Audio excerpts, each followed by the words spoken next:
Madam, Ambareesh sir ಇಲ್ಲದ 6ನೇ ವರ್ಷದ ಹುಟ್ಟುಹಬ್ಬ, ಸೊ ಅವ್ರ ನೆನಪು ಸದಾ ಇರುತ್ತೆ. ಅವ್ರದ್ದು 72ನೇ ಪುಣ್ಯ ಜಯಂತಿ. ಅವರು ನಮ್ಮನ್ನು ಅಗಲಿ 6 ವರ್ಷ ಆದ್ರೂ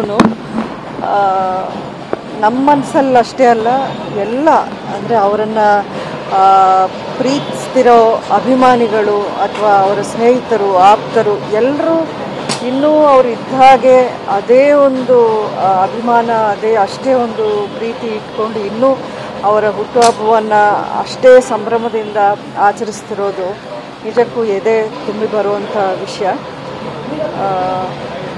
ಅವರಿದ್ದಾಗ ಅವ್ರು ಮಾಡಿದಂಥ ಒಳ್ಳೆ ಕೆಲಸಗಳು ಏನೇನಿತ್ತು ಅದನ್ನು ಜನ ಶಾಶ್ವತವಾಗಿ ಅವ್ರ ಮನಸ್ಸಲ್ಲಿ ಉಳಿಸ್ಕೊಂಡ್ಬಿಟ್ಟಿದ್ದಾರೆ. ಆ ಪ್ರೀತಿಯೂ ಸಹ ಅದೇ ರೀತಿ ಅವರು ಉಳಿಸ್ಕೊಂಡಿದ್ದಾರೆ.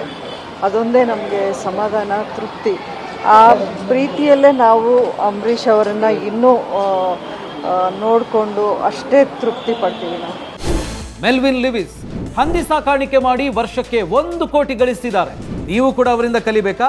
ಅವ್ರ ಜೊತೆ ವಿಡಿಯೋ ಕಾಲ್ನಲ್ಲಿ ಮಾತಾಡಬೇಕಾ? ಈಗಲೇ ಫ್ರೀಡಮ್ ಆ್ಯಪ್ ಡೌನ್ಲೋಡ್ ಮಾಡಿ. ಇವತ್ತು ಮಂಡ್ಯಗೆ ಹೋಗ್ತಾ ಇದ್ದೀರಾ ಮೇಡಮ್, ಅಲ್ಲಿ ಏನೇನು ಕಾರ್ಯಕ್ರಮಗಳು ಹಮ್ಮಿಕೊಂಡಿದ್ದೀರಾ?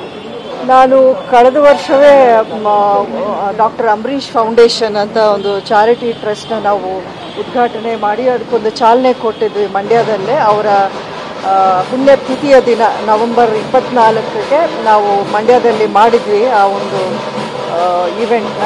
ಅಲ್ಲಿ ನಾವು ಬೇರೆ ಬೇರೆ ಕ್ಷೇತ್ರಗಳಲ್ಲಿ ಸಮಾಜ ಸೇವೆ ಅಥವಾ ಸಾಧಕರಿಗೆ ಅಥವಾ ಕಡು ಬಡವರಿಗೆ ಅಥವಾ ಎಲ್ಲ ಈಗ art, culture, sports, social service, ಈ ರೀತಿ ಹಲವಾರು ಕ್ಷೇತ್ರಗಳಲ್ಲಿ ಒಂದು ಒಳ್ಳೆಯ ಸಾಧನೆ ಮಾಡಿರುವಂಥ ವ್ಯಕ್ತಿಗಳನ್ನು ಗುರುತಿಸಿ ಅವ್ರಿಗೆ ಒಂದು ಸನ್ಮಾನ, ಒಂದು ಪ್ರೋತ್ಸಾಹ ಧನ ಕೊಡುವಂಥ ಒಂದು ವಿಷಯ ಮಾಡ್ತಾ ಬಂದಿದ್ವಿ.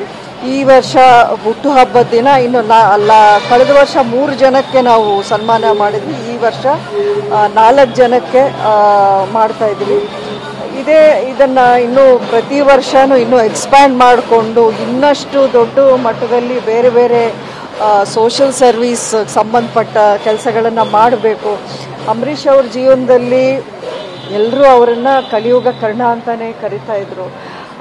ಅವರ ನಂತರವೂ ಆ ಒಂದು ಕೆಲಸ ನಿಲ್ಲಬಾರದು, ಹಾಗೆ ಅದನ್ನು ಮುಂದುವರಿಸ್ಕೊಂಡು ಆ ಲೆಗೆಸಿನ ನಾವು ಕಂಟಿನ್ಯೂ ಮಾಡಬೇಕು, ಮುಂದುವರಿಸ್ಕೊಂಡು ಹೋಗಬೇಕು ಅನ್ನೋ ಉದ್ದೇಶ ನನಗೆ, ಅಭಿಷೇಕ್ಗೂ.